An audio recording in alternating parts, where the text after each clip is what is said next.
السلام عليكم ورحمة الله تعالى وبركاته.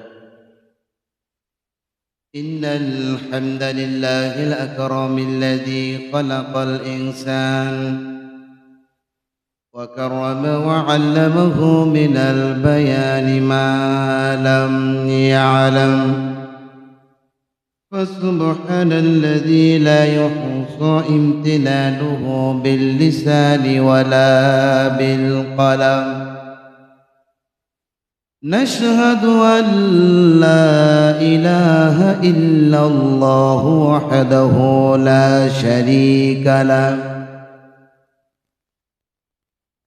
ونشهد أن سيدنا وسندنا وحبيبنا وطبيب أرواحنا محمدا عبده ورسوله الذي أرسله بالحق بشيرا ونذيرا وداعيا إلى الله بإذنه وسراجا وقمرا منيرا. فقد قال الله تعالى في كلامه المجيد وفرقانه الحميد: أعوذ بالله من الشيطان الرجيم. بسم الله الرحمن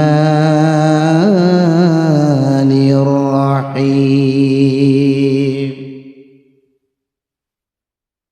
إن الله وملائكته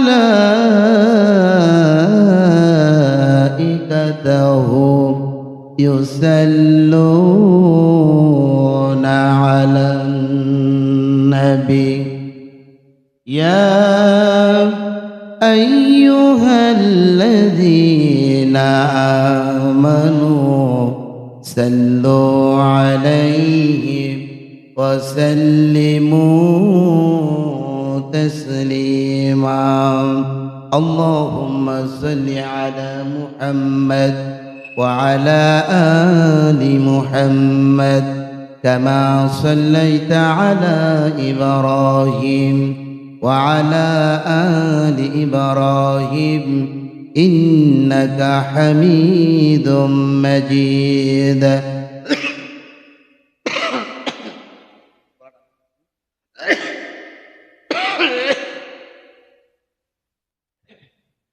اللهم بارك على محمد وعلى آل محمد كما باركت على إبراهيم وعلى آل إبراهيم إنك حميد مجيد.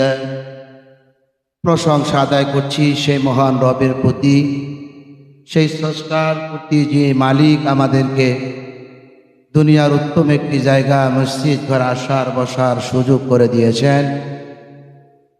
সেই মহান স্রষ্টা, সেই মহান মালিক আল্লাহ সুবহানাহু ওয়া তাআলার দরবারে লাখো কোটি কালেমাত শুকর আদায় করে নিচ্ছি, বলছি আলহামদুলিল্লাহ।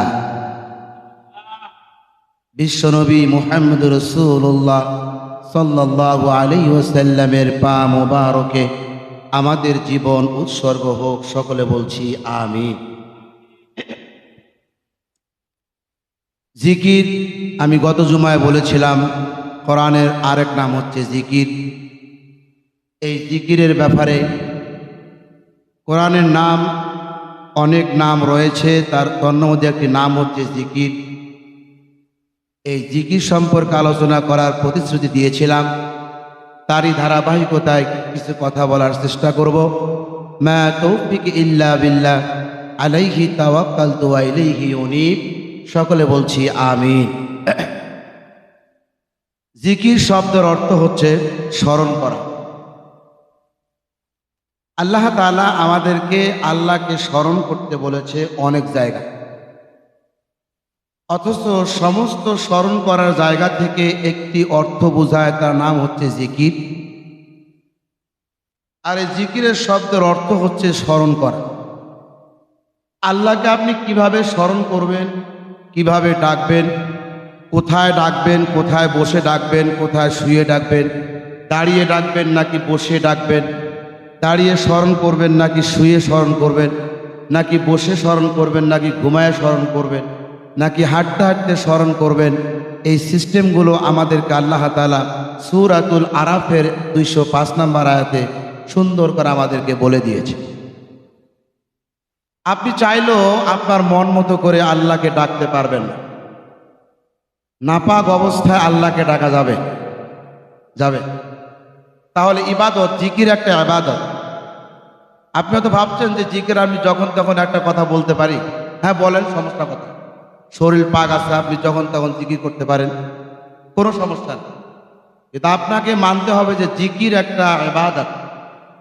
নামাজ যেমন একটা ইবাদত, রোজা যেমন ফরজ, আমাদের প্রতি রোজা রাখা একটা ইবাদত, যাকাত দেওয়া যেমন একটা ইবাদত, আল্লাহর শরিয়া সম্মত দুনিয়াতে চলার যেমন একটা ইবাদত, ঠিক জিকির একটি ইবাদতের মাধ্যম। ঠিক জিকিরের অর্থ হচ্ছে ইবাদত এবং স্মরণ করা।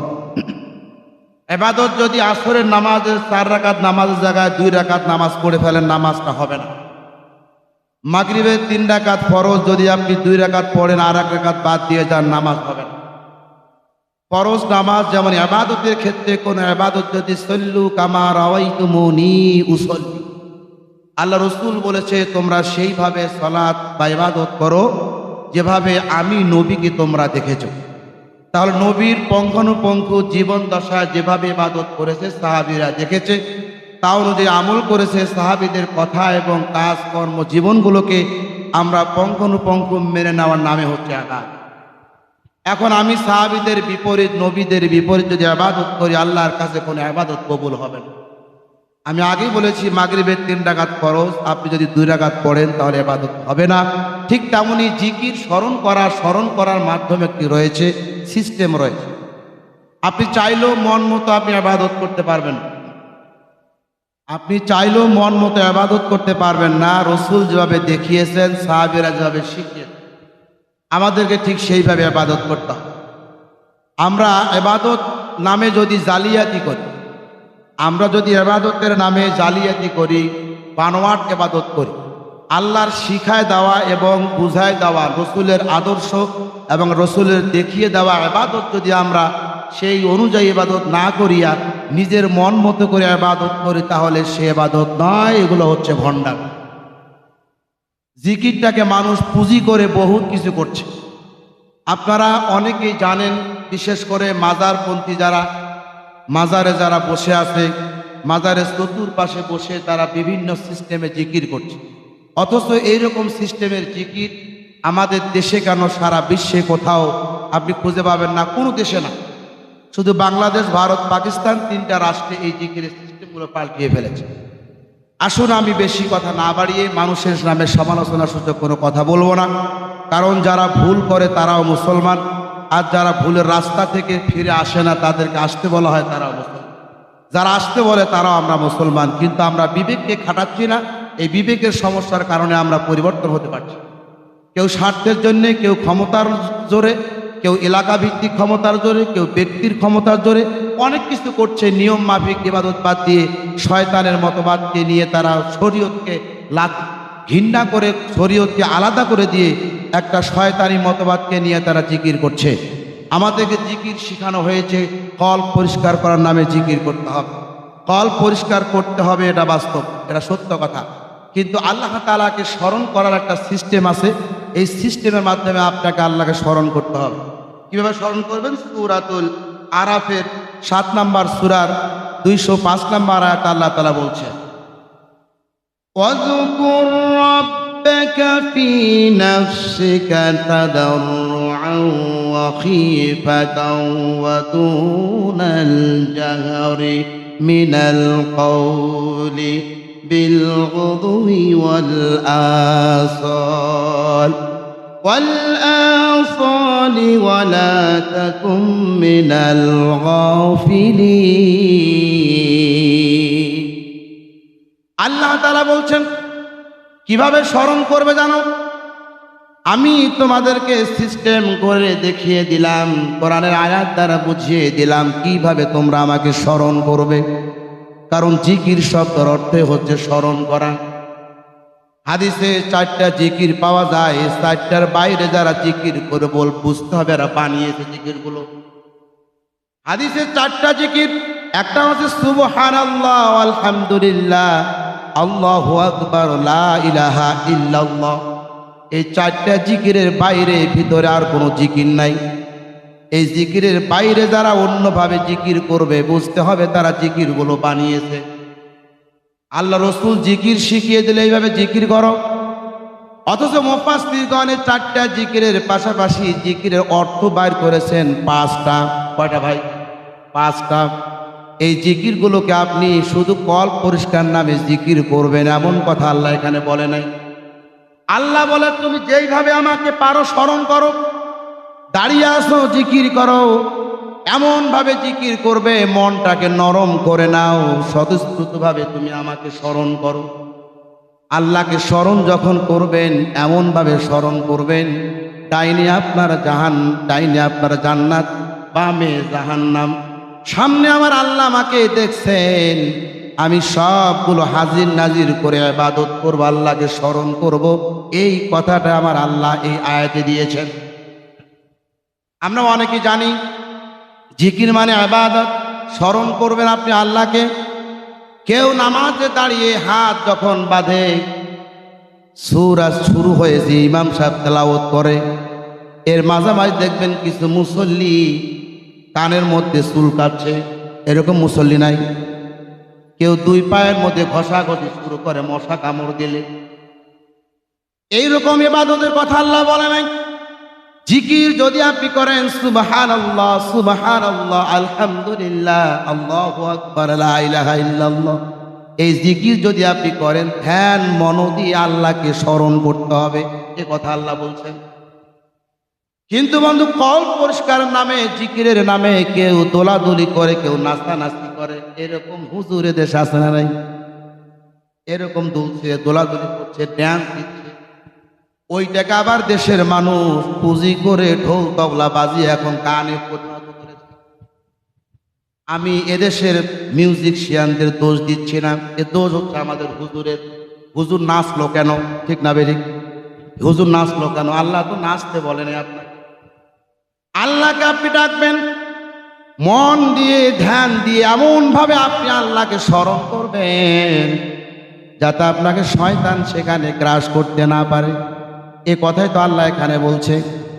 বন্ধুগণ, এই জিকিরের অর্থ হচ্ছে 5টা। জিকিরের 5টা অর্থ। 1 নাম্বার হচ্ছে ব্যক্তি জীবনের জিকির, 2 নাম্বার হচ্ছে পরিবারের জিকির, 3 নাম্বার হচ্ছে সমাজের জিকির, 4 নাম্বার হচ্ছে রাষ্ট্রীয় জিকির। এইভাবে 5টা ভাবে বানিয়েছেন, 5টা অর্থ, জিকিরের অর্থ বের হয়ে গেল। এখন ব্যক্তি জীবনের জিকির কি? আপনি তো ঘরের ভিতরে জিকির করেন, লা ইলাহা ইল্লাল্লাহ, নামাজ পড়ছেন, ওযু করে সুবহানাল্লাহ 33 বার পাঠ করলেন, আলহামদুলিল্লাহ 33 বার পাঠ করলেন, আল্লাহু আকবার 34 বার পাঠ করলেন, লা ইলাহা জিকির করলেন, আপনার তো জিকির হয়ে গেল। এবার ব্যক্তি জীবনের জিকির কি? জিকির রাস্তার পথে, রাস্তা হাঁটবেন, রাস্তারও জিকির আছে। সুবহানাল্লাহ বলবেন। নতুন করে আজকে শোনেন, রাস্তা যে আপনি হাঁটছেন, রাস্তারও একটা জিকির আছে। রাস্তার জিকির আমরা পরে বলি, আগে ব্যক্তি জীবনের জিকির কি? ব্যক্তি জীবনের জিকির হচ্ছে আপনি একজন বাড়ির কর্তা, আপনি একজন মালিক, আপনি বাবা, আপনি আপনার সন্তানগুলোকে কোন রাস্তায় পরিচালনা করেছেন, আপনি আপনার পরিবারটাকে কোন জায়গা থেকে কোন জায়গায় নিয়ে গেছেন, আপনি আপনার জীবনে অর্থ সম্পদ আয় করছেন কোন রাস্তার, ব্যয় করছেন কোন রাস্তায়। কোটি কোটি টাকার মালিক আপনি, কোথা থেকে সম্পদ আসলো আপনি হিসাব করলেন না, চিন্তাও করলেন না টাকাটা কোথা থেকে আমি আনলাম, আবার এই অর্থ কোন দিকে ব্যয় করছেন হিসাব করলেন না। ব্যক্তি জীবনে আপনি কি করলেন, কতটুকুন ভালো কাজ করতে পেরেছেন, কত সারাদিন ধরে কয়টা মিথ্যা কথা আপনি বলেছেন, কয়টা সত্য কথা বলেছেন, এই হিসাব কোনো মুসলমান করে? কেউ করে না। শুধু অন্য মুসলমান নয়, হুজুররাই করে না। সকাল থেকে সন্ধ্যা পর্যন্ত সাব্বিহুহু বুকরাতাও ওয়া আসীলা, সকাল থেকে সন্ধ্যা, সন্ধ্যা থেকে সকাল, রাত থেকে দিন, দিন থেকে রাত, আল্লাহর শরিয়া, আল্লাহর দিন মোতাবেক রাসূলের আদর্শ অনুযায়ী চলার নাম হচ্ছে জিকির। শুধু সুবহানাল্লাহ জিকির নয় বন্ধু। ইয়া আইয়ুহাল্লাযীনা আমানু যকুরুল্লাহা যিকরাও কাসীরা ওয়া সাব্বিহুহু বুকরাতাও ওয়া আসীলা। হে দুনিয়ার মানুষ, হে ঈমানদারগণ শোনো, তোমাদের মধ্যে শুধু জিকির সুবহানাল্লাহ নয়, তোমাদের শুধু আলহামদুলিল্লাহ জিকির নয়, তোমার জন্য লা ইলাহা শুধু জিকির নয়, অনেক প্রকার জিকির আছে। তোমার ব্যক্তি জীবনের জিকির হচ্ছে সন্ধ্যা থেকে রাত, রাত থেকে সন্ধ্যা, দিন থেকে রাত, দিন থেকে রাত, রাত থেকে দিন, প্রত্যেকটা জায়গায় প্রত্যেকটা সময় আল্লাহ এবং রাসূলের আদর্শ মেনে নেওয়ার নামটাই হচ্ছে জিকির। বুঝে গেছে? আমরা এতদিন ধরে জানতাম শুধু সুবহানাল্লাহ বসে খালি হু হু, এইটাই বুঝতাম না। এটা আমরা জানি এটাই জিকির। আমাদের দেশে অনেক হুজুর এইভাবে জিকির করছে, এমনভাবে জিকির ডান থেকে বাম দিকে আনছে, মাথা মাথা বাম দিক থেকে আবার ডান দিক নিয়ে যাচ্ছে, এমনভাবে জিকির করছে। আমি আল্লাহর কসম আপনাদের কোরআনে আয়াত দেখাচ্ছি, আমি কোরআন আয়াত দিয়ে আপনাদেরকে বলছি, এখানে বানোয়াট কোনো কথা আমার নেই। আর আমি আগে বলছি আমি বানোয়াট কোনো কথা পছন্দ করি না, আমি কোরআন থেকে আপনাদেরকে বলছি। যতদিন আপনি আমার ওয়াজ শুনবেন, আপনি ইউটিউব সার্চ দেবেন, তবু আপনি দেখবেন প্রত্যেকটা জায়গায় আমি কোরআনে ছাড়া কোনো কথা বলি না। জিকির তো একটা কোরআন, কোরআনটা হচ্ছে জিকির। আপনি কোরআন তেলাওয়াত করবেন, জিকির হয়ে যাচ্ছে, সুবহান। আবার আপনি কোরআনটাকে বাস্তবিক জীবনে পালন করবেন, কোরআনটা জীবনের সাথে মিলাবেন, কোরআন যেভাবে চলতে বলতে আপনি ঠিক সেইভাবে চলবেন, এটাও একটা জিকির। ব্যক্তি পরিবারের জিকির। আগে বললাম সন্তান আদি, আপনি ফজরের নামাজ পড়তে গেলেন, মসজিদের মধ্যে ফজরের আজান দিল, ভালো করে খেয়াল করেন কোন দায়িত্ব থেকে আমরা কোন দায়িত্বে চলে যাচ্ছি। জিকির কাকে বলে? আপনার ফজর আজান হয়ে গেল, আপনি 5 ওয়াক্ত নামাজ পড়েন, আল্লাহকে স্মরণ করেন, একা একা স্মরণ করছেন, আলহামদুলিল্লাহ, কোনো সমস্যা নেই। কিন্তু বন্ধু, আপনার স্ত্রীটা সন্তানাদিগুলো নাক ডেকে ঘুমাচ্ছে ঘরের ভিতরে। ফজর আজান হওয়ার অর্থ কি? আসসালাতু খায়রুম মিনান নাওম। এই যে 14টা 12টা শব্দ, 14-15টা শব্দ বাক্য যে রয়েছে আজানের, এই 12-14টা বাক্যের মধ্যে একটা বাক্য প্লাস করেছে ফজরের সময়। কারণ কি? কারণ হচ্ছে সারা দিন তোমাকে নামাজের জন্য ডাকা হয়, হাইয়া আলাস সালাত, এসো নামাজের দিকে, হাইয়া আলাল ফালাহ, এসো কল্যাণের দিকে। যখন মুয়াজ্জিন বলে হাইয়া আলাস সালাত, আপনি প্রশ্ন করেন আমরা নামাজে গেলে আমাদের কি হবে? আবার মুয়াজ্জিন বলছে হাইয়া আলাল ফালাহ, যদি তুমি নামাজ পড়ো তাহলে তোমার কল্যাণ হবে, সুবহানাল্লাহ। এই যে আজানের মধ্যে একটা অর্থ, কয়জন বুঝে? আজান শব্দের অর্থ কি? আহ্বান করা। আহ্বান কেন করছে মুয়াজ্জিন, আপনি কখনো চিন্তা করেন নাই? এই চিন্তা যদি করে মসজিদে আসতেন, এইটার নাম হচ্ছে জিকির। এই চিন্তা করাটা হচ্ছে আপনার জন্য জিকির। ফজর আজান হয়ে গেল, আসসালাতু খায়রুম মিনান নাওম, এই শব্দ বলার কারণ হচ্ছে মুমিনরা শোনো, সারাদিন তোমাকে আমি আহ্বান করেছি মুয়াজ্জিন, এই নামাজ পড়ার জন্য মুয়াজ্জিন ডেকেছিলাম নামাজের জন্য, বলেছিলাম কল্যাণ হবে। আল্লাহু আকবার কবীর, আল্লাহ হচ্ছে বড়, আল্লাহ মহান, আল্লাহ মহান। এই যে মহানত্বের দায়িত্ব পালন করার জন্য তোমাদেরকে আহ্বান করেছি। এখন তোমরা রাত হয়েছে, গভীর রাত, সারা রাত তুমি ঘুমিয়েছিলে, এখন তোমার দায়িত্ব হচ্ছে, তুমি কি জানো, তুমি কি জানো মুমিন, ও মুসলমান, তুমি কি জানো আসসালাতু খায়রুম মিনান নাওম, তুমি যে ঘুমাইতাছো, এই ঘুমের চেয়ে সর্বোত্তম হচ্ছে ফজরের নামাজ। এই নামাজ পড়ার জন্য আপনাকে আহ্বান করা হচ্ছে।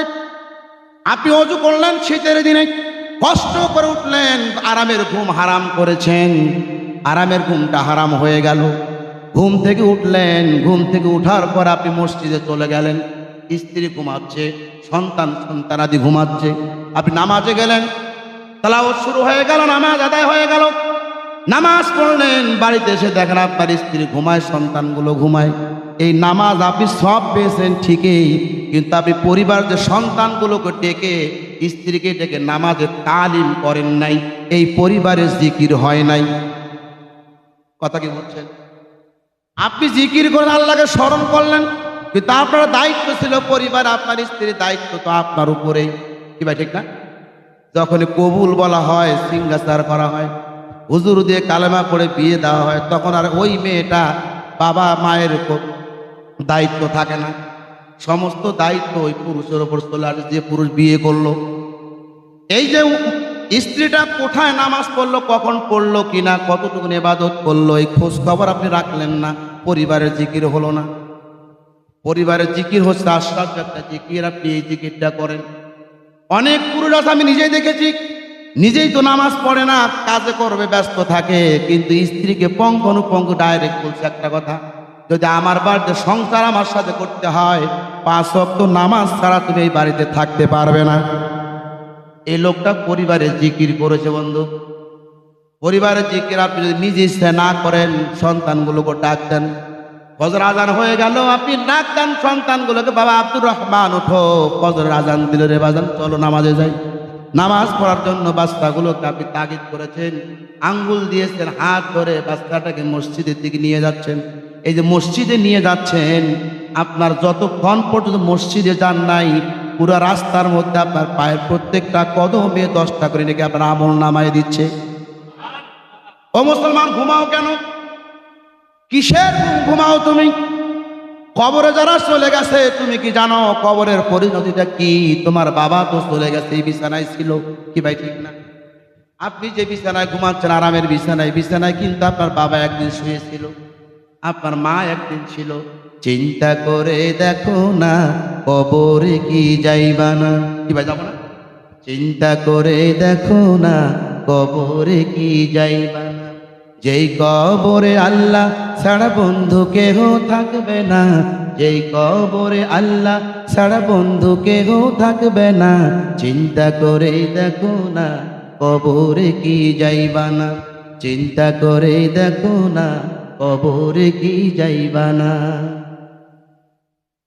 আজান কানে শুনিয়া রইছো তুমি ঘুমায়া, আজান কানে শুনিয়া রইছো তুমি ঘুমাইয়া, কবরতে গেল যারা তাদের রাত কি পোহায় না? কবরতে গেল যারা তাদের রাত কি পোহায় না? চিন্তা করে দেখো না, কবরে কি যাইবা না? চিন্তা করে দেখো না, কবরে কি যাইবা না? কি ভাই কথাগুলো ভুল? একটু চিন্তা করে দেখো মুসলমান, কেন তুমি এত ঘুমাচ্ছ? একটা মানুষের ডাক্তার, সায়েন্স লেভেল থেকে ডাক্তাররা প্রকাশ করেছেন, একটা মানুষ সুস্থ থাকতে হলে মাত্র 6 ঘন্টা ঘুমালে তার শরীর সুস্থ থাকে। এই 6 ঘন্টার পরিবর্তে মানুষ দেখেন সন্ধ্যায় ঘুমায় 10টা থেকে একেবারে ভোর 6টা পর্যন্ত। কয় ঘন্টা হয়? এই যে বাড়তি সময়গুলো আপনি ঘুমাচ্ছেন, 6 ঘন্টার পরে যে আপনি ঘুমাচ্ছেন আল্লাহর ইবাদত বাদ দিয়ে, এই প্রত্যেকটা সময়ের হিসাব আমার আল্লাহর কাছে আপনাকে দিতেই হবে, মাপ পাবেন না। এই জন্য বন্ধু, পরিবারকে ডাকতে হবে, সন্তানগুলোকে ডাকতে, বাবা ওঠো, নামাজ পড়ো, নামাজ পড়ো, নামাজ পড়ো, নামাজ পড়ো বাবারে। তোমার আপনার সন্তান, আমার সন্তানগুলো এমন এক বিকট চেহারার চুল কাটিং দিল, মেসির কাটিং হলো, এ নেইমারের কাটিং দিয়েছে। এমন ফুটবলের সাকিব খানের মতো চুল কাটিং দিল, কানে দুল পড়লো। আপনার সন্তানটা বাড়িতে প্রবেশ করলো, চুল কাটার পর বললেন না, বাবা তুমি কি চুল কাটলা? এটা মজার বিষয়, আমি গত সপ্তাহে আমার মাদ্রাসা একটা ছেলে চুল কাটছে, আমি দেখি না, মাঝে মাঝে দেখি কিভাবে চুলগুলো কাটে, কিভাবে নখ কাটে, সব দেখি, আমার দায়িত্ব এগুলো। তো হঠাৎ করে একদিন মাঝে বের হয়েছে, ওদেরকে সুবিধা হয়েছে, রোডে গিয়ে দেখলাম টুপিটা খুলছে আর চুলটা এইভাবে, মানে যেভাবে যুবকেরা আমার চুল লাফালাফি করে হাত দিয়ে এভাবে শুরু করল। আমি দূর থেকে গিয়া তাকে আগে চুলটা ধরলাম, ধরে চুল অবস্থায় টেনে নিয়ে গেলাম। রাস্তায় হাজারো মানুষ দেখতেছে, মানুষ মুসকে মুসকে হাসছে। তার মানে ওদের হাসিতে বোঝা গেল যে তারাও এইটার মধ্যে একটা আনন্দ আছে, যে শিক্ষক এবং বাচ্চাদের মধ্যে একটা খুনছুটি থাকতে পারে, আনন্দ থাকতে পারে না।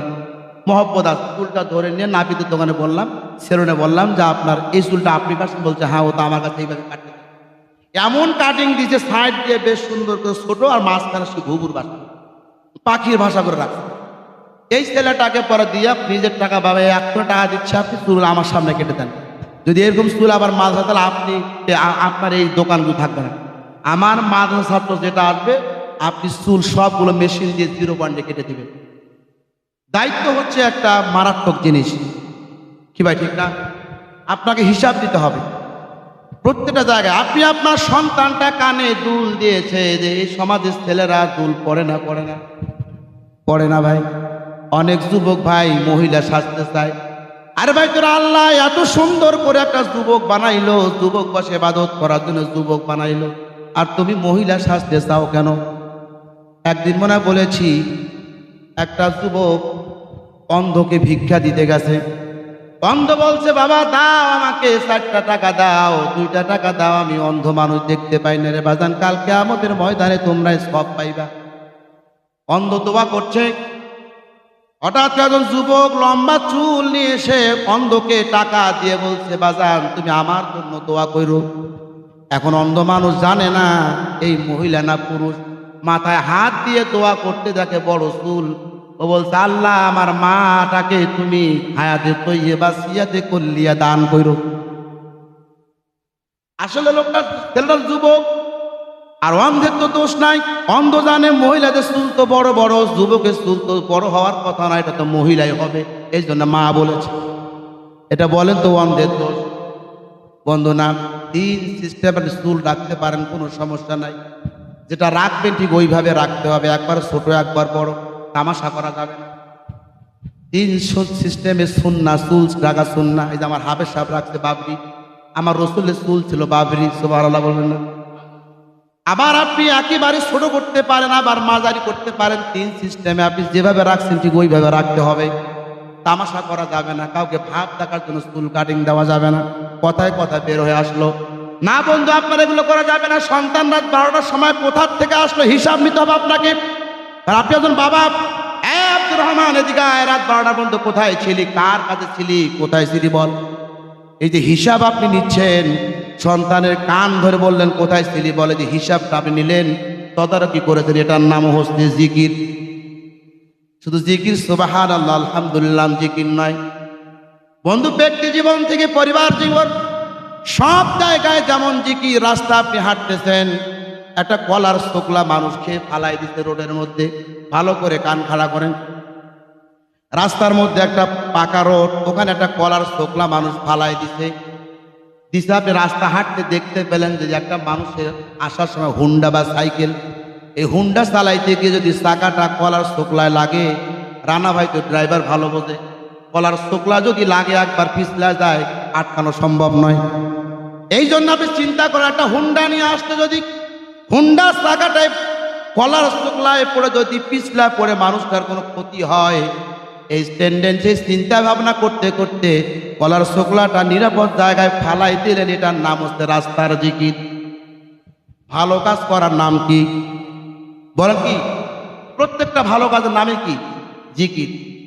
এরপর আপনি রাস্তায়, আপনার সমাজের ভিতরে হাজারো গরিব মানুষ রয়েছে, অনেক মানুষ আছে খাইতে পারে না, গরুর গোস্তর দাম বেশি, অনেক টাকা দাম, এখন অনেক কিনতে পারে না। অনেক মানুষ আছে এরকম, টোকাই রাস্তাঘাটে দেখবেন টোকাই করে বোতল কোড়ায় নিয়ে তারা খাচ্ছে। ওই সমস্ত ছেলে সন্তানের প্রতি আপনি যদি সহানুভূতি হয়, আপনার গ্রামে থাকে, আপনার আশেপাশে থাকে, ওই লোকটা ওই ছেলেটার বাড়িতে যদি আপনি 1 কেজি গোস্ত সপ্তাহে দিন কিনে দেন, ওই কিনে দিলেন, গোস্তটা মুখে উঠাই দিলেন, এইটার নাম হচ্ছে সমাজের জিকির।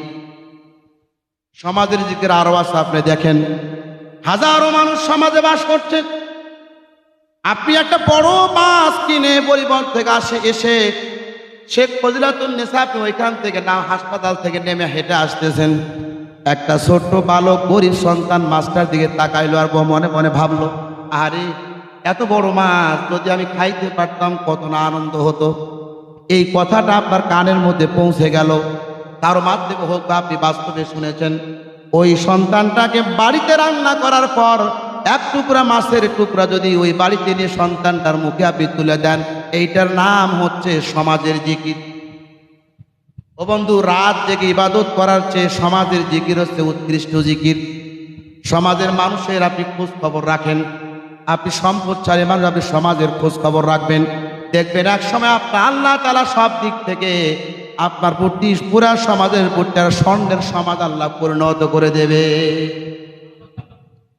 এইবার সমাজে যে আরো কেমনে করতে হয় দেখুন। পৃথিবীতে এমন কোনো আলেম নেই যারা আলেম নামে বিবেচিত, পৃথিবীতে এমন কোনো আলেম নেই একটা লোকের নাম জানে না, একটা আলেমের নাম জানে না। পৃথিবীতে এমন কোনো আলেম নেই যে আলেমের বাড়ি ছিল ভারতে। ওই আলেমের নাম হচ্ছে আব্দুল্লাহ বিন মুবারক। কি নাম বললাম? আব্দুল্লাহ বিন মুবারক। এবার কান খাড়া করুন, সমাজের জিকির কেমনে করতে হয়। আব্দুল্লাহ বিন মুবারক অনেক কোটিপতি ছিল, সম্পদশালী মানুষ ছিল, এত জ্ঞানের অধিকারী ছিল। সৌদি আরবে একজন নারীর সাথে সারাক্ষণ কোরআনের ভাষায় জবাবদিহিতা করেছে। সুবহানাল্লাহ। এত মাপের বড় আলেম। সেই সময় যাদের আলেম ছিল ওই লোকটা আব্দুল্লাহ বিন মুবারক।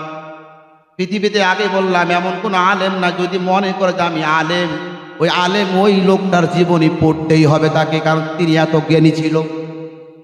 আব্দুল্লাহ বিন মুবারক কিছু সম্পদ নিয়ে বাড়ি থেকে বের হলেন, হজ করার জন্য বের হলেন। কারণ তিনি জানেন আমার সম্পদ আছে, আমার প্রতি হজ ফরজ, যাকাত ফরজ, আমাকে হজটা করতেই হবে। সমাজে হাজারো মানুষ এখনো জীবিত আছে, কোটি কোটি সম্পদের মালিক, হজ করতে পারে না। আল্লাহ তাকে কবুল এখনো করছে না, কোনো একদিন হয়তো করবে। আব্দুল্লাহ বিন মুবারক কিছু সম্পদ নিয়ে রাস্তায় বের হলেন, বাড়ি থেকে বের হলেন। বের হওয়ার সঙ্গে সঙ্গে 7 বছরের একটা শিশু সন্তান তার পিছনে হাউমাউ করে চিৎকার করে কান্নাকাটি করছে। রহস্য আছে না নাই? আমার বন্ধুগণ, বক্তব্যগুলো শুনছেন, শুধু একটু শিক্ষা নেবেন দয়া করে। খালি শুনে শুনে যাবেন না, কানে শুনে মাথার মস্তিষ্কে একটু প্রশ্ন করবেন যে কথাগুলো কি বলল। নিজেকে পরিবর্তন করতে হবে। আমার বক্তব্যে যদি আপনারা বাস্তবিকভাবে জীবনযাপন করতে চান, আমার বিশ্বাস আপনার পরিবর্তন আসবে ইনশাআল্লাহ, যদি আপনার মনোযোগ সহকারে কথাগুলো শোনেন। আব্দুল্লাহ বিন মুবারক বের হলেন, 7 বছরের শিশু তার সন্তান, ছেলে সন্তান হাউমাউ করে কান্নাকাটি করতে শুরু করলো। পিছন দিকে তাকায় দেখে তার নিজের সন্তান কাঁদছে। বাবা কাঁদছো কেন? বাবা কাঁদছি, পাশের বাড়িতে গরুর গোশত রান্না হয়েছে। একটু ভালো করে কথাগুলো শোনেন, খুব গুরুত্বপূর্ণ একটা বিষয় এটি। সমাজের জিকির কি, কেমনে জিকির করবেন? সম্পদশালীরা, গরিবরা কি করে জিকির করবে, আর সম্পদশালী কিভাবে জিকির করবে, এই কথাই বলছি কোরআন থেকে। বন্ধুগণ, আব্দুল্লাহ বিন মুবারকের জীবন থেকে শিক্ষা নিতে হবে আমাদের। এই লোকটা যখন বলছে বাবা কাঁদছো কেন, ছেলে বলছে বাজান বাড়ির পাশের বাড়িটায় গোশত রান্না হয়েছে, দেখলাম গোশত রান্না করছে, তারা গোশতগুলো রান্না করে বারান্দায় নিয়ে আসলো। তার মা নিয়ে আসলো সন্তান দুটি, 4 জন লোক, ওরা 2-4 জনে বসলো খাবে। ওই মুহূর্তে আমি গিয়ে দাঁড়ালাম, ভাবলাম অন্তত একটা টুকরা গোশত আমি খাবো। কেন যেন রান্না করা গোশত দেখে আমার একটা চাহিদা বেড়ে গেল খাওয়ার জন্যে। আমি 1 টুকরা গোশত খাবো। একটা গোশতের টুকরা চাইলাম, তারা গোশতের টুকরা দিল না, বরং ঘাড় ধাক্কা দিয়ে বাড়ি থেকে বের করে দিল। রহস্য আছে না নাই? প্রত্যেকটা জায়গাতে দেখেন, রহস্যগুলো আপনার দ্বারা বের করে দিচ্ছি। এইবার আব্দুল্লাহ বিন মুবারক রাগ হয়ে গেল, ক্ষিপ্ত হয়ে গেল। এত বড় সাহস! আমার সন্তানটাকে একটা টুকরা গোশত দিলে কি হতো? বাড়ির আমার সম্পত্তি কম আছে নাকি? আমার সন্তান গোশত খায়, সারা জীবন ধরে গোশত খায়, কত কি খাচ্ছে আমার সন্তানগুলো, আর একটা টুকরা গোশত চাইলো। এই বাড়ির লোক আমার সন্তানের ঘাড় ধাক্কা দিয়ে বের করে দিল। চলো দেখি। হজের রাস্তা থেকে ফিরে আসলো, তার বাড়িতে যাবে বিচার করার জন্য। বিচক্ষণ আলেম, এত মহাজ্ঞানী তিনি ছিলেন। সব সময় তিনি ন্যায় বিচার করতেন, ন্যায় কথা বলতেন, হক পথে চলতেন। এর নাম এই জন্যে স্বর্ণ অক্ষর ইতিহাসের পাতায় লেখা রয়েছে, ঠিক না বেঠিক? বিশ্বে বাজারে শুধু নয়, বাংলাদেশেও অনেক আলেমও আছে, সারা বিশ্বে ওয়াজ করেছে, করে নাই? করে নাই? আমার বন্ধুগণ, এরকম কিছু কিছু আলেম প্রত্যেকটা রাষ্ট্রে একটা করে জন্মগ্রহণ করেছে। এটা একটা আল্লাহর নিয়ামত। সুবহানাল্লাহ। প্রত্যেকটা রাষ্ট্রে আপনি দেখবেন, দক্ষিণ কোরিয়া একজন আলেম তাবলিগ করে বেড়ায়, মানুষকে সাহায্য করে বেড়াচ্ছে, মিডিয়ার সামনে দেখাচ্ছে। এরকম ভারতে একজন ডক্টর জাকির নামের একজন লোক ছিল, ইসলাম প্রচারক ছিল, লেকচারাল। এরপরে আব্দুল্লাহ বিন মুবারক ছিল ওই দেশেই। এরপরে পাকিস্তানে আপনি দেখবেন হাজারো আলেমের বই আমরা বাংলাদেশের আলেমেরাই পড়ছি, সুবহানাল্লাহ। এরকম প্রত্যেকটা রাষ্ট্রে আল্লাহ একটা না একটা নক্ষত্র দিয়েই রেখে দিয়েছে। আমার বন্ধুগণ, আব্দুল্লাহ বিন মুবারক বাড়িতে চলে গেল, সন্তানটাকে নিয়ে বলছে চলো দেখি কার এত বড় সাহস, একটা টুকরা গোস্ত দিলে কি এমন হতো। বাড়ির সামনে গিয়ে সালাম দিল, আসসালামু আলাইকুম ইয়া আহলাল বাইত, বাড়িতে কেউ কি আসো? বলে হ্যাঁ বাড়িতে আসি। একজন টকবকে 40 বছরের যুবক বাড়ি থেকে বের হয়ে দরজার সামনে দাঁড়িয়ে গেল, আব্দুল্লাহ বিন মুবারকের সামনে দাঁড়িয়ে যখন গেল, আব্দুল্লাহ বিন মুবারক জিজ্ঞাসা করলো তোমার পেশা? জিজ্ঞাসা করে নাই, বলছে আমার এই সন্তানটা তোমার বাড়িতে এসেছে। বলে হ্যাঁ। তোমাদের বাড়িতে কি গোস্ত রান্না হয়েছে? বলে হ্যাঁ। আমার এই সন্তান একটা টুকরা গোস্ত চেয়েছিল। বলে হ্যাঁ। দাওনি কেন? জবাব দাও। একটা টুকরা গোস্ত দিলে সন্তানটা কি এমন ক্ষতি হতো তোমাদের? যুক্তির কথায় আসে, এটা কথার কথায় আসে। একটা টুকরা গোস্ত দিলে কি ক্ষতি হতো বলো তো? যুবক মাথা নিচ থেকে উপর দিকে আর উঠাইতে পারে না। কিছুক্ষণ পর আব্দুল্লাহ বিন মুবারক এসে দেখে যুবকটা কাঁদছে। রহস্য আসছে না নাই? এত বড় যুবক, 40 বছরের যুবক, ছেলেটা কান্নাকাটি করে কেন? ভাই কাঁদছো কেন? তুমি বলো, আমি তোমাকে কিচ্ছু মারতে আসি নাই, ভয় দেখাতে আসি নাই, বলো তুমি কাঁদছো কেন? আর কেন বা এক টুকরা গোস্ত তুমি দিলা না? কেন দাও না একটু বলো তো বাবা। যুবক এইবার মাথা উঁচু করে বলছে, হুজুর আপনি হচ্ছেন এই সমাজের নয় সারা বিশ্বের একজন নাম করা আলেম, সুবহানাল্লাহ। আপনার মতো মানুষ, আপনার যে যতগুলো সম্পদ, আমি জানি আপনি কোনোদিন হারাম ভক্ষণ করেন নাই, আপনার পরিবার কখনো হারাম বস্তু খান নাই, হারাম কোনো ভক্ষণ করেন নাই, হালাল খেয়েছেন, মানুষকে দান করেছেন। আপনার নীতিগত দিক থেকে যদি প্রশংসা করতে যাই, সারা দিন আপনার প্রশংসা করে আমি শেষ করতে পারবো না।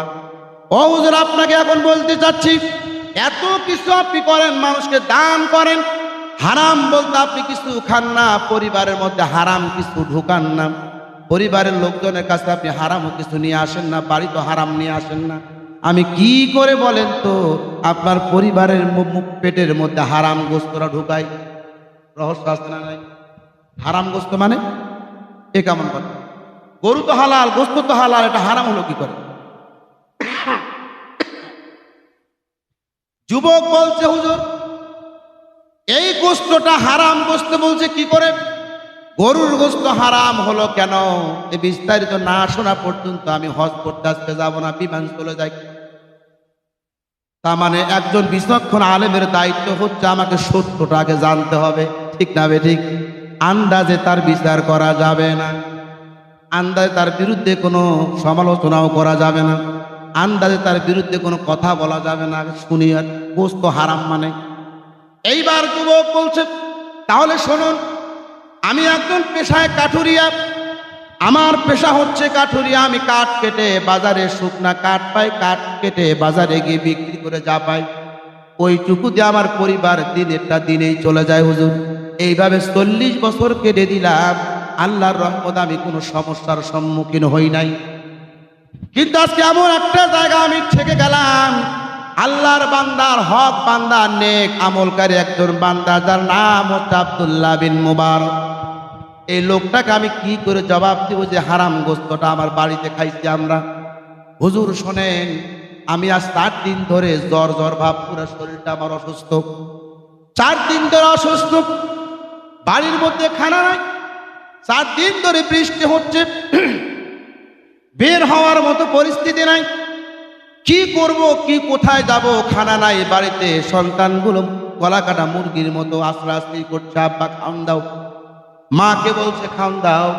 আমার স্ত্রীকে খানার জন্য সন্তানগুলো পাগল হয়ে গেছে, আমার স্ত্রী সহ্য করতে না পেরে আমার ঘরের মধ্যে গিয়ে আমাকে বলছে, প্রাণের স্বামী আমি জানতে চাই না তোমার কি হয়েছে, বৃষ্টি হোক আর যাই হোক না কেন, প্রাণনাশনা যাই হোক না কেন, আমি এখন তোমাকে বলছি আমার সন্তানগুলো যেভাবে গলা কাটা মুরগির মতো রাস্তারাস্তি করছে, তাড়াতাড়ি করে আমার সন্তানকে আমি এরূপ দেখতে পাচ্ছি না, যেমনি হোক খানার ব্যবস্থা তোমাকে করতেই হবে।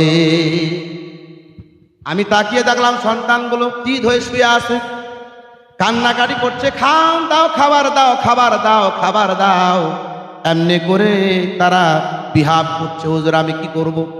আমার শরীরে জ্বর, বিছনা থেকে উঠতে পারছিলাম না, এদিকে আবার বৃষ্টি হচ্ছে। চিন্তা ভাবনা করলাম, যাই হোক না কেন, সন্তান তো, সন্তানের দিকে তাকায় হলেও নিজের জীবনটাকে বিসর্জন দিলাম। কুড়ালটা কাঁধে নিয়ে প্রতিদিনের ন্যায় চলে গেলাম আমি জঙ্গলে। জঙ্গলে যখন গেলাম, যাইয়া দেখি প্রতিদিন যেভাবে কাঠগুলো আমি কাইটা আনতাম, আমার 4 দিন অনুপস্থিত থাকার কারণে বাকি কাঠুরিয়া কাঠগুলো কেটে একেবারে সব শেষ করছে, একটা কাঠও পেলাম না। আল্লাহর পরীক্ষা কিভাবে হয়, একজন গরিব মানুষ কোথায় আছে, কিভাবে আপনার কেউ কিন্তু জানি না। জানি আল্লাহ কাকে কোথায় কিভাবে রেখেছে কেউ জানে না, কিন্তু হঠাৎ করে আপনার সামনে এমনভাবে আল্লাহ উপস্থাপন করবে, আপনার দ্বারা লোকটার পেটে খানা ঢুকাইয়া দেবে। এইরকম হয় না?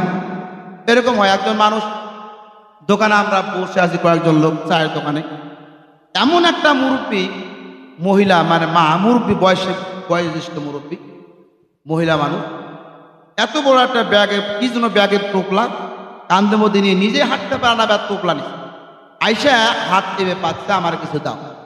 আমি জিজ্ঞাসা করলাম যে আপনার বাড়ি কোথায়? উনি বলছে ওনার বাড়ি উত্তরবঙ্গের জেলার নাম বললো।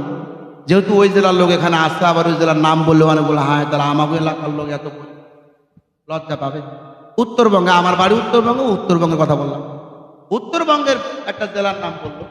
বাবাজি, মা তোমার সন্তান নাই? বড় বড় সন্তান নাই? বলছে 2টা ছেলে সন্তান আছে, তারা বাড়িতে থাকে। ছেলে সন্তান বাড়িতে থাকে, আপনি ভিক্ষা করে বেড়াচ্ছেন কেন? আপনি কি তাদেরকে সয় সম্পত্তি দেন না, জায়গা জমি দেন না? বলছে আমার কিছুই না, আমি কোত্থেকে কি দেবো? বড় ছেলে যদি আমাকে খাওয়াইতে চায়, বউ আমাকে তেমন শ্রদ্ধাশীলভাবে দেখে না। আবার ছোট ছেলের কাছে গেলেও ছোট বউ আমাকে তেমন শ্রদ্ধা করে না। এই জন্য মনের দুঃখে ঢাকা শহর চলে আসছি, এখন ভিক্ষা করে জীবনযাপন করছি। বলেন তো, মা, একটা জন্মদাতা মা যদি এইভাবে রাস্তাঘাটে ভিক্ষা করে খায়, ভিক্ষা করে বেড়ায়, এই সমস্ত সন্তান দুনিয়ায় বেঁচে থাকে কিনা? যে মা 10 মাস 10 দিন ধরে রাখিল তার যতনে, সে মায়ের ঠাই হলো না জায়গা বড়ই কম। সে মায়ের ঠিকানা তাই বৃদ্ধাশ্রম, সে মায়ের ঠিকানা তাই বৃদ্ধাশ্রম। বড় ছেলে রোজগার কম, তার কাছে মা বোঝা, সে কারণেই মেজর কাছে মায়ের আশ্রয় খোঁজা। ও ভাই, মায়ের আশ্রয় খোঁজা। বড় ছেলে রোজগার কম, তার কাছে মা বোঝা,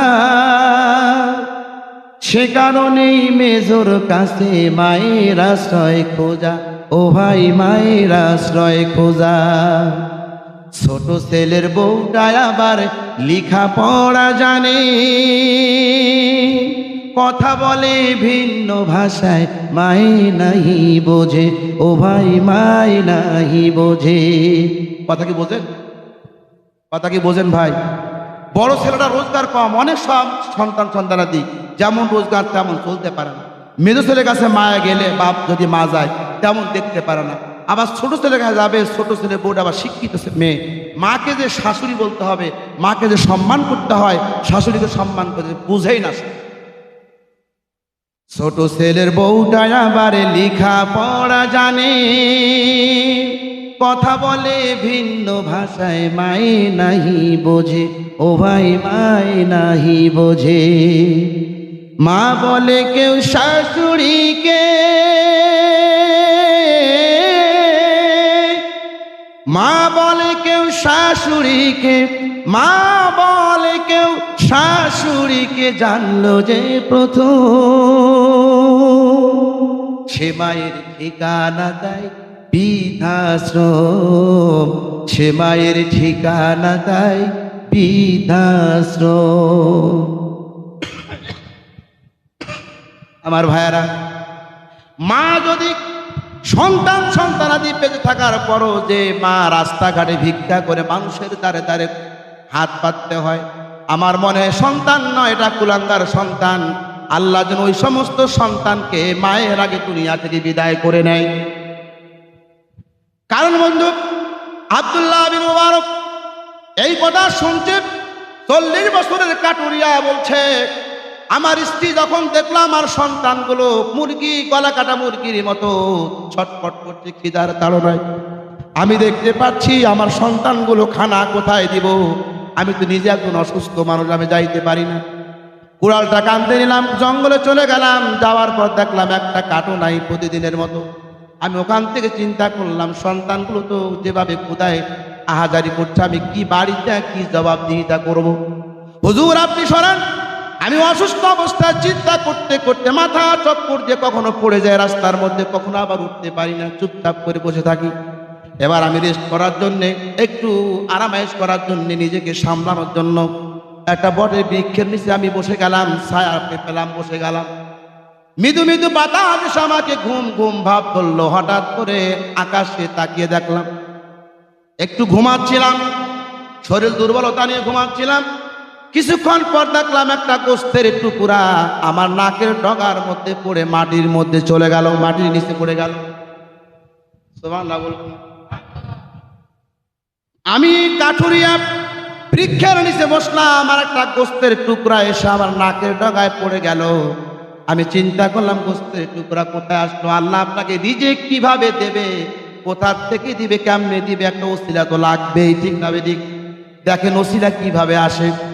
আকাশে তাকালাম, তাকায়া দেখি একটা ডালের মধ্যে একটা কাক, কালো কাক একটা গোস্তের টুকরা নিয়ে এক পায়ে চিপে ধরতে, এক ঠোঁট দিয়ে কামড়াচ্ছে।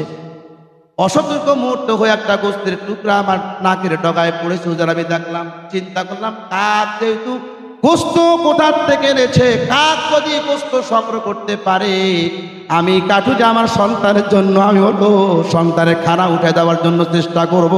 কাক যেহেতু পেয়েছে, আমি মানুষ কেন পারবো না? আমি কাকের দিক তাকিয়ে থাকতে লাগলাম, কাকের দিক তাকালাম, কাক দেখলাম খাওয়া শেষ হয়ে গেল। এবার কাক আবার উড়াল দিল, কাক উড়াল দিল আকাশের দিকে। আমি নিচে অসুস্থ অবস্থায় দৌড়াতে লাগলাম। আমার ভাই, এই কাঠুরিয়া যখন দৌড়াতে লাগলো, কাক দৌড়াচ্ছে উপর আকাশে উড়াচ্ছে ডানা মিলে, আর কাঠুরিয়া অসুস্থ অবস্থায় দৌড়াচ্ছে। কোথার থেকে গোস্তের টুকরা আনসাবে এটাই দেখবো। এবার কিছু দূর যাওয়ার পরে একটা গর্তের মধ্যে মরা গরু পড়ে আছে, সেখানে শিয়াল, কুত্তা, অনেক প্রাণীগুলো কামড়ে কামড়ে গোস্তগুলো সামনের দিক খাচ্ছে। কাকও ঠিক সামনের থেকে গোস্তের টুকরা আবার নিয়ে উড়াল দিয়ে চলে গেল। পিছন সাইডটা ভালো আছে দেখলাম। এটা গল্প নয়, ইতিহাস। বড় বড় আলেমদেরকে জিজ্ঞাসা করবেন, কথাগুলো আমি কখনো মিথ্যা বলছি না। আব্দুল্লাহ বিন মুবারক, এনার জীবন পড়লে বোঝা যায়। এইবার আমি দেখলাম পিছন দিকে রানটা পরিষ্কার আছে, কেউ টুকুর মারে নাই, কেউ কামড় দেয় নাই। আমি ভাবলাম হয়তো এই পিছনের গোস্তটুকুন সঠিক সুন্দর থাকার কারণ একটাই, এই কাকের ওসিলা করে আল্লাহ আমাকে এখানে নিয়ে আসবে, আর এইখান থেকে আল্লাহ আমার রিজিকের ব্যবস্থা করেছে। পাগল মন আমার, শোনেন সবাই, শোনেন সমাচার। অনেক ওয়াজ শুনেছি বন্ধু, আব্দুল্লাহ বিন মুবারকের মতো জীবন থেকে এত মানুষ কষ্টের জীবনে ছিল, কি করে বোঝা যায়? দেখুন, এখন সম্পদ নিয়ে বসে আছেন, টাকার পাহাড় করে আপনি বসে আছেন, আপনি আর আমি কোথায়? আব্দুল্লাহ বিন মুবারক কোথায়, আপনি কোথায়? একটু মিলাই দেখেন তো জীবনের সাথে। রাগ করছেন নাকি ভাই? রাগ করছেন? এইবার আব্দুল্লাহ বিন মুবারক বলছে, হুজুর পিছের রানটা আমি কেটে আনলাম, জঙ্গলের মধ্যে বসে সোলাইলাম, আমরা আলাদা করলাম, গোস্তগুলো টুকরা টুকরা করে ব্যাগের মধ্যে, থলির মধ্যে নিয়ে আসলাম। আমার বাচ্চারা গোস্তগুলো দেখে তারা আত্মহারা হয়ে গেল, পাগল পাড়া হয়ে গেল। আজকে আমরা গোস্ত খাবো, গোস্ত খাবো। কত আনন্দ করছে এই গোস্তের টুকরাগুলো দেখে। আমার স্ত্রীকে বললাম রান্না করো, রান্না হয়ে গেল। স্ত্রী জিজ্ঞাসা করলো না, গোস্ত তুমি কোথায় পেলে? জিজ্ঞাসা করে নাই, আমি কাউকে বলি নাই। এইবার গোস্তগুলো রান্না হয়ে গেল। রান্না হওয়ার পর পরে খাবো এমন অবস্থা, আপনার সন্তানটা আমার বাড়িতে প্রবেশ করলো। আমি চিন্তা করে দেখলাম এই গোস্তগুলো তো কেউ না জানুক, আমি আর আল্লাহ জানে, ঠিক না বেটি? কারণ মরা গরুর গোস্ত হালাল না হারাম? হালাল না হারাম? হারাম। পৃথিবীতে কেউ জানে না, আমার স্ত্রী স্ত্রী জানে না, আমার সন্তান জানে না, তো আমি তো জানি।